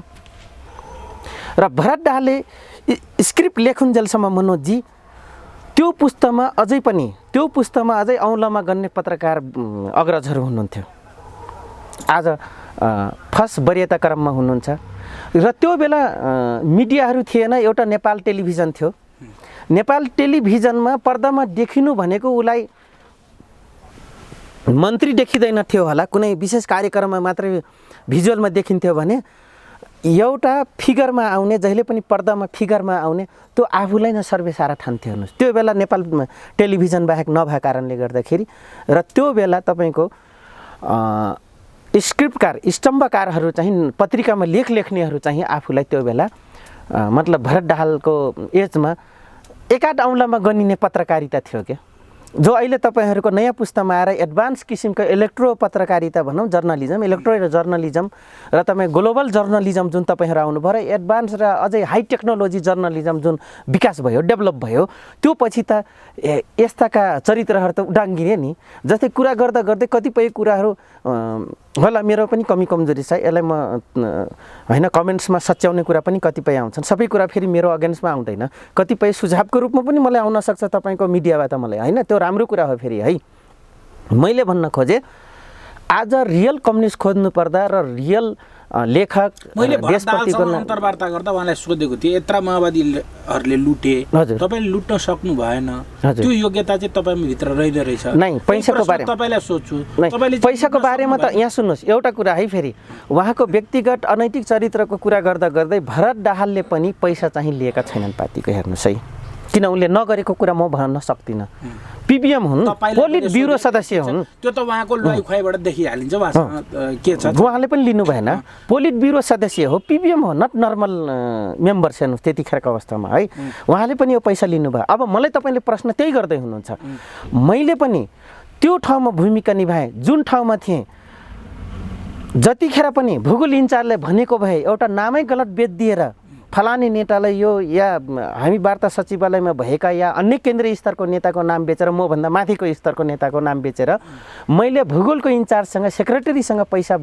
यति लाख ल्याइदिए या यति करोड ल्याइदिए भने ल्याइदिन सक्थेँ तर मैले नेभर कहिले पनि गरिनँ मनोजजी म तपाईँलाई भन्छु नेपाल फेरि पटक पटक म भन्दैछु नेपाल सरकारको एउटा अफिसरको 7,500 तलब थियो भट्टासट्टा गरेर 8,500 बुझ्थ्यो भने त्यतिखेर नै जेबियरभित्र मेरो तपाईँको तलब 18,000 हो क्या म भाइ बहिनी पढाएँ अब फेरि म आदर्शको एउटा मेरो शिक्षण के थियो भन्दाखेरि पैसा केही पनि होइन पैसा केही पनि होइन मैले गर्ने त्यो जहाँ जुन पोस्ट मैले पाएको छु त्यो गर्ने मेरो दायित्व र कर्तव्य भूमिका निभाउनु नै मेरो लागि सबभन्दा ठुलो विषय हुनेवाला छ किन भन्दाखेरि मनोजजी म छोराछोरी नभएको घरमा हुर्केको मान्छे थिएँ त्यहाँ अथाह पैसा थियो त्यो बेलाको अवस्थामा है एउटा टिचर मेरो गडफादर एनजिओको डाइरेक्टर सुधा दाहाल मेरो गडमम त्यहाँ छोराछोरी थिएनन् भाडादेखि लिएर सबै उहाँहरूको एनजिओबाट आएको पैसा तलब र मेरो गडफादरबाट आएको के अरे रेडियो नेपाल र दरबार हाई स्कुलबाट आएको र भाडा उठेको पैसा नै नठप्थ्यो 1 लाख रुपियाँ नर्मल मन्थली उठ्थ्यो हेर्नुहोस् त्यो जमानामा र म एक्लै हो त्यो घरमा हुर्के बढेको अझै मेरो पैसा भन्नुपर्दा मेरो गडममले तिर्नुहुन्थ्यो गडममको नामले गर्दा उहाँ एक्सन एड डेनिडाहरूले र डेनमार्कले तपाईँको स्विडिस प्रोजेक्टले मेरो पैसा तिर्दिन्थ्यो हेर्नु सिधा कुरा हो किनभने उनीहरूको समाजवादी सिस्टम के छ त भन्दाखेरि विदेशमा रहेका एनजिओ आइएनजिओजहरूको कर्मचारी पनि त्यहीँको नागरिकको सरह उसको परिवार सुविधा पाउँछ जसरी आज प्रचण्ड स्खलित भयो यहाँ सुन्नुहोस् मैले भन्दैछु हजुर म भन्न जाँदैछु तपाईँ आर्थिकको कुरामा अझै पूर्ण गर्न जान्थेँ एउटा यो पाटो थियो मेरो लागि पैसा भन्ने केही पनि छैन दोस्रो पाटो के थियो भने म त्यो बिग्रिएको जिम्दारको बच्चा थारूको बच्चा 65 जना जहान 4 वटा फुपू 17 दाजुभाइ मिल 6 वटा तपाईँको के भन्छ बोर्डिङ रसियन ट्र्याक्टर सबै भएको र मैले एकाएक पैसा ठैलीमा पुरेको म भएको घरको मान्छे हो र मैले घर बिग्रिँदा देख्दा र पैसाको लागि र झगडा हुँदाखेरि मेरो बुवा घरबाट 12 बजे राति माघको 7 गते जुनेली रातमा 2 घन्टा हिँडाएर तपाईँको कमैया लाग्न जाँदाखेरि मैले त्यो उरेको सम्पत्ति र मेरो बुवा कमैया बन्दा घरबाट निस्किसकेपछि जिम्मेदारी छोडेर घरबाट निस्केर कमैया बन्दाको मैले भोगेको स्थिति र म यही पढ्नको लागि मैले ज्ञान प्राप्त गर्नको लागि एउटा मेरो छिमेकी बाउ ऊ पनि नेपाली काङ्ग्रेसका धार बोकेका जिम्मेदार शिवराज जोशी बुवाको मैले हात समातेर आएर एउटा मैले त्यो घरमा पाएको माया ममता कर्तव्य दायित्व जिम्मेवारी सबै कुरा मैले शिक्षा पाउँदाखेरि हेर्नुहोस् मैले यो पैसा नथिङ बहुत आदरसँग म हुर्किया मान्छे हेर्नुहोस् म भले त्यो घरको म नोकर पनि भएँ त्यो घरको म सदस्य पनि भएँ छोरा पनि हुँ अहिलेसम्म त्यो घरको म सबै कुरा थिएँ र मैले मेरो जन्म दिने आमा बुवालाई पनि चेक ब्यालेन्समा राखेँ अहिले मेरो मलाई कर्म दिने गडफादर गडममहरूले पनि मलाई अहिलेसम्म टिल नाउ चेक ब्यालेन्स गरेँ हिजो मात्रै अमेरिकाबाट मेरो गडममसँग भिडियो कल भयो उहाँले रिटर्न ब्याक भइसकेपछि ठप मैले व्यवस्थापन गर्नुपर्ने गडफादर गइसकेपछि मैले त्यो घरलाई व्यवस्थापन गर्नुपर्ने कुराहरू प्रस्ताव राख्नुभयो उहाँले है मैले टिल नाउ अहिलेसम्म मैले त्यो घरको लागि यत्रो ठुलो दायित्व भूमिका निभाउँदैछु हेर्नुहोस् तर उहाँहरू खुनखार काङ्ग्रेस हो प्रजातान्त्रिक हो म खुनखार उग्र वामपन्थमा राजनीति गर्ने मान्छे हो तर के छ भने मैले भन्न खोजेँ वर्ग चरित्र कम्युनिस्टमा मात्रै हुँदैन राम्रो वर्ग चरित्र त्यो पुँजीवादी भित्र पनि छ जसले पुँजीवादीको हिमायती गर्छ, जसले पुँजीवादीको ठुलो कालट गर्छ, उहाँहरूमा झन् ठुलो वर्ग चरित्र राइट छ। जस्तै म तपाईँलाई दुईवटा आदर्शका पात्रलाई भन्छु, भले छुलिया हुन्। पुँजीवादका ठुला नेता, एउटा तपाईँको स्टेट होल्ड गरिसकेका, ओनरसिप भइसकेका व्यक्ति, एउटा आदर्शका पात्र, भले बाल ब्रह्मचारी बसे, ती व्यक्ति दुईवटा हुन्, जसले सुशील प्रसाद कोइराला र योभन्दा अगाडिका अग्रज हुनुहुन्छ प्राइम मिनिस्टर, दुइटै प्राइम मिनिस्टर हुन्, किसुनजी, कृष्ण प्रसाद भट्टराईजी। तर मैले भन्न खोजेँ मनोजजी, वर्ग चरित्र र राटा कम्युनिस्टहरू र ओरिजिनल कम्युनिस्ट, सही कम्युनिस्टको कुरा आउँदाखेरिहरूमा, हाम्रा अग्रजहरूमा र मार्क्सवादी भनाउँदाहरूमा यो किसिमको आदर्श वर्ग चरित्र देखिन दलाल मानसिकताको, नवपुँजीवाद, नवसमानतावाद, मुठ्ठीभर शासक भन्थे, दलाल भन्थे हैन, भाडाका टट्टु भन्थे, सबै आरोप लाउँथे। तर तिनै व्यक्तिमा आज यो जति मैले शब्द भनिरहेको छु, यो कुरा देखिँदाखेरि आज एक पिबिएम पोलिट ब्युरो सदस्यसम्म रहेका, जनयुद्धमा होमिएका नेताहरूको तपाईँको व्यक्तिगत चरित्रको कुरा गर्नतिर बाध्यकारी बनाए। हेर्नुहोस्, अझ योभन्दा खतरनाक छ। घरिघरि किन भन्नु होइन, त्यो घाउ चहराउँछ। धेरै यस्ता छन्। अघि मैले जोडेँ, जसरी प्रचण्ड स्खलित भए, ओली भए होइन, बाबुराम भट्टराईले त अब त्यो कम्युनिस्टको प्याटर्नै छोडिसके र तपाईँले भन्नुभयो एसियामा कोही कम्युनिस्ट छँदै छैन। त्यो नहुनुको पछाडिको कारण के हो अन्तमा? यहाँ सुन्नुहोस्, यसले ग्लोबल च्यानल, ग्लोबल मार्केट या ग्लोबल इकोनोमिक्स साइक्लिङ सिस्टमले डिपेन्ड गर्छ। पार्टीमा हुँदाखेरि राइटका कुराहरू एडजस्ट गर्नु, राइटका भोइसहरू मिडिया मार्फत या पम्पलेट मार्फत या तपाईँको ह्युमन ग्यादरिङ मार्फत सम्प्रेषण गर्नु फरक विषय हुन् मनोजजी।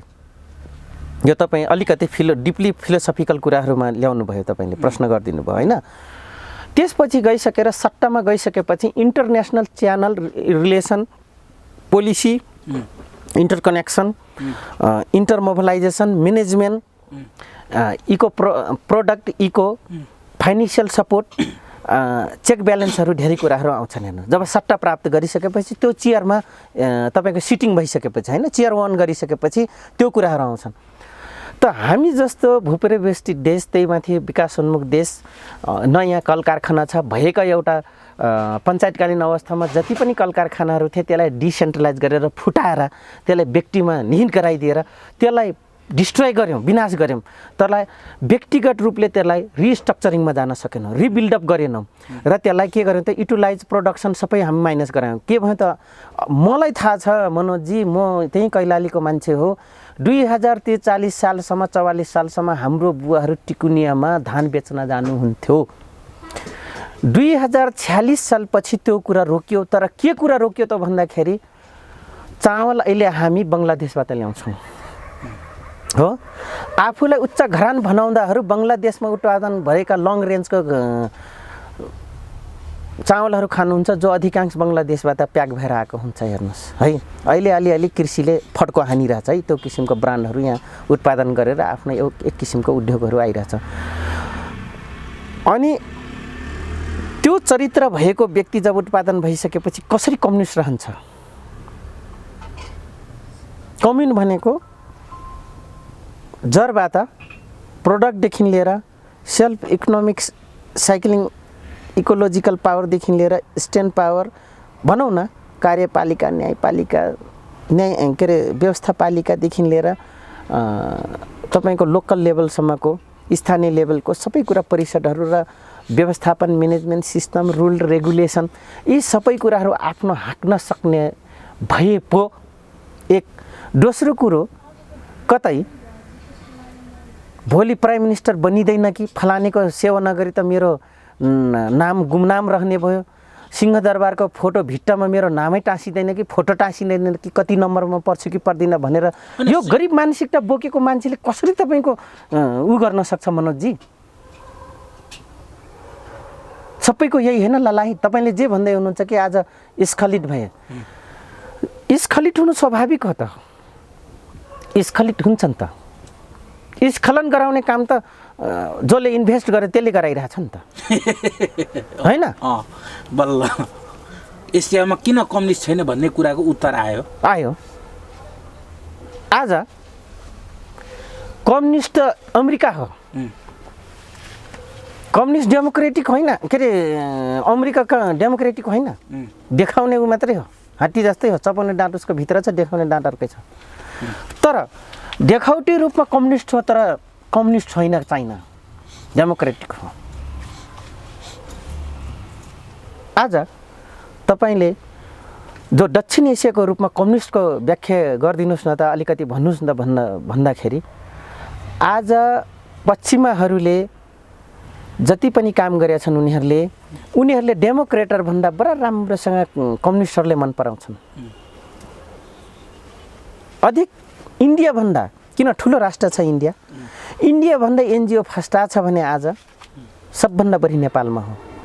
यदि 49,000 समाज कल्याण मन्त्रालयको डेटामा 49,000 एनजिओजहरू छन्, विभिन्न भ्यू बोकेका, विभिन्न काम गर्ने भन्ने उद्देश्य लेखेर गरेका एनजिओहरू, आइएनजिओहरू या सोसियल एसोसिएसनहरू जति पनि छन्, 49,000 मध्येमा तपाईँले म धेरै भन्दिनँ मनोजजी, 40 देखि 42,000 त कम्युनिस्ट भ्यू राख्नेहरूको त्यहाँ एनजिओहरू होला। आज फेरि नयाँ झस्का पस्ने विषय मैले पोल खोलिदिइहालेँ, हेर्नुहोस्। र यी कोसँग आउँछ त भन्दाखेरि नेपाल सरकार भन्दा यो 42,000 एनजिओजहरू सबै सिआइएहरूसँगबाट आउँछ, सिआई मार्फतै आउने हो।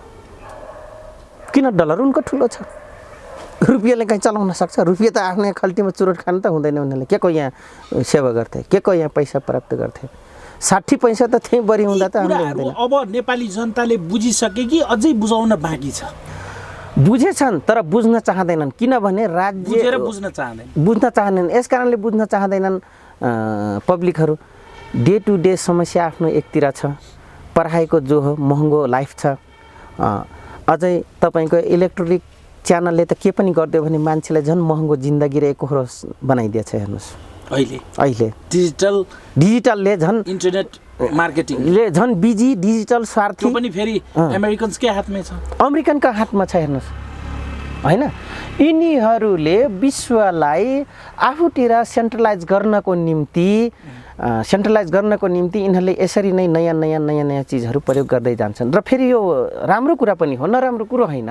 तर मैले भन्न खोजे यो सारा परिवेशमा कम्युनिस्ट भने केही न केही दालभित्र बस यहाँ सुन्नुहोस्, फेरि हो गजब मिठो कुरा गर्नुभयो यहाँले, एउटा बायो कम्बिनेसनको कुरा गर्नुभयो होइन, कम्पोजिसनको कुरा, यो बायोलोजीको कम्पोजिसनको जुन कुरा गर्नुभयो तपाईँले होइन, जुन फुड टेक्नोलोजीमा यो कम्पोजिसनलाई पढाइन्छ, जस्तै नुन नभई पनि नहुने तर धेरै नचाहिने क्या, चम्चाले नापे पनि भयो, एक चुट्कीमा नापे पनि भयो होइन, 2 औँलाले यसरी एक चुट्की भन्छ, यसो हाले पनि भयो, आधा चम्चा हाले पनि भयो। हेर्नुहोस् होइन, हो त्यो किसिमको नेपालमा र दक्षिण एसियामा सिआइएहरूले नुनको रूपमा कम्युनिस्टहरूलाई बेला मौकामा राइज गर्छन् र फन्ड गर्छन्।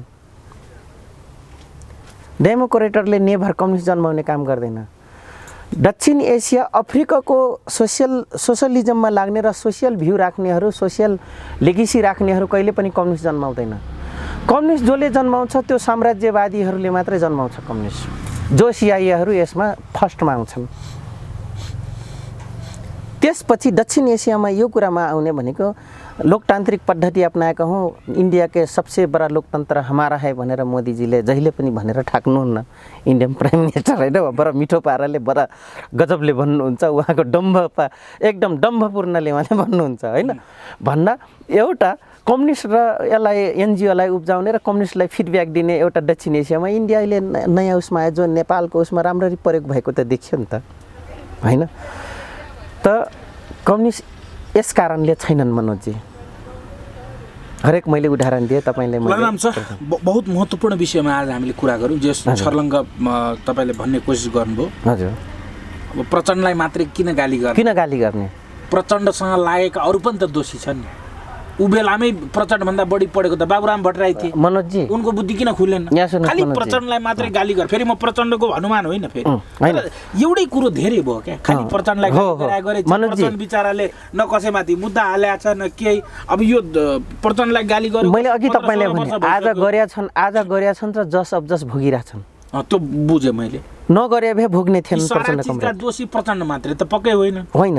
त्यसमा उनले त गर्न यहाँ सुन्नुहोस्, खोजे नि बिचारा। प्रचण्डजीलाई नेतृत्व लिन बनाउने बाबुरामजीले आफ्नो विद्वत क्षमताभन्दा बाहिर गएर राजनीति गर्नुपर्ने बाध्यता त त्यही विगतको मुठ्ठीभरको शासकले बनायो नि त। एक म जस्तो मान्छे आफ्नो साधारण शिक्षण पेसा अपनाइरहेको व्यक्तिलाई फेरि म त्यहाँ जान बाध्य बनाए मेरो समाजले, मेरो एरियाभित्रका समाजले जो आफूलाई ठुलो भनाउँदाहरू गाउँघर चलाउने गलत रूपले चलाउँदाखेरि हामी इरिटेट भयो नयाँ पुस्ताहरू र हामी क्रान्तिमा भिरिहाल्यौँ।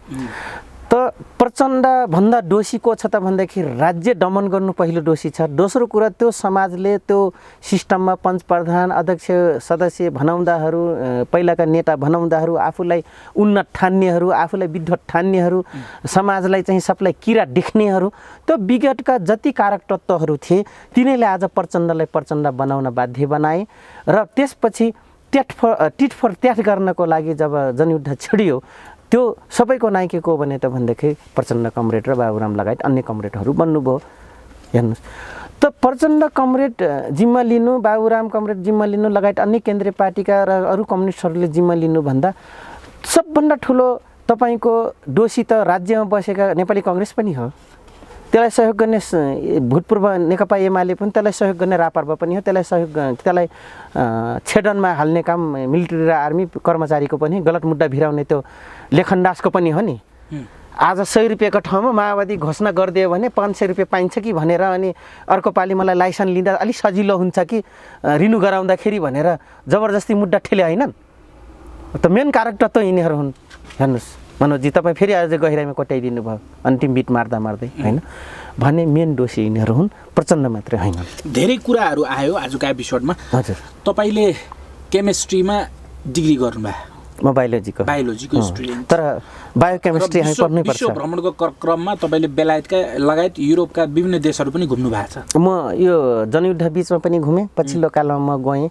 र किनभने मेरो विषय नै म एन्थ्रोपोलोजीको स्टुडेन्ट भइसकेपछि मैले त्यो र पिएचडी पनि गर्दै हुन्छ। गर्दैछु म, किन मैले भने मेरो समस्याको फ्यामिली बावजुद पनि गान्धी युनिभर्सिटीमा होइन, इन्दिरा गान्धी ओपन युनिभर्सिटी, किन भन्दाखेरि तपाईँ पिएचडी पनि गर्दै हुनुहुन्छ। पिएचडीको सब्जेक्ट के अरे सर?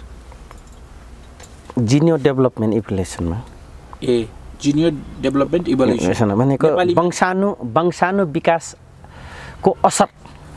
अनि यसैसँग सम्बन्धित रहेर तपाईँले अफियर पनि मसँग कुराकानी गर्नुभएको छ कि नेपालमा भएका ब्राह्मणहरू हजुर इरानका हुन्, यिनका वंशावली इरान हुँदै पहाड हुँदै हुँदै हुँदै यसरी आएको भन्ने कुरा। र यही सन्दर्भमा मैले वरिष्ठ पत्रकार प्रेम कैदीसँग कुरा गर्दाखेरि उहाँले पनि यो कुरालाई चाहिँ जुम्लामा मानव अवशेषका कुराहरू, होइन, त्यो इतिहासलाई जोड्नु भएको छ, केही कुराहरू मेल खाल्छ। हामी अर्को एपिसोडमा यी विषयहरूमा, होइन, जियो डेभलपमेन्ट इभोल्युसन्स जो तपाईँको पिएचडीको टपिक छ, त्यसमा रहेर नेपालका वंशाणु यहाँका भूमिपुत्र आदिवासीहरू यहीँका अथवा यहाँ को आए, होइन, यी समग्रमा पनि हामी यो विषय धेरै भाष छ। म छस्स भनिदिन्छु, यो विषय समाजशास्त्रीहरूलाई, हजुर, मानव विकास शास्त्रीहरूलाई र तपाईँको बायोलोजी सम्बन्धी अध्ययन गर्ने या केमिस्ट्रीको कम्बिनेसन या कम्पोजिसनको अध्ययन गर्नेहरूलाई यो कुरालाई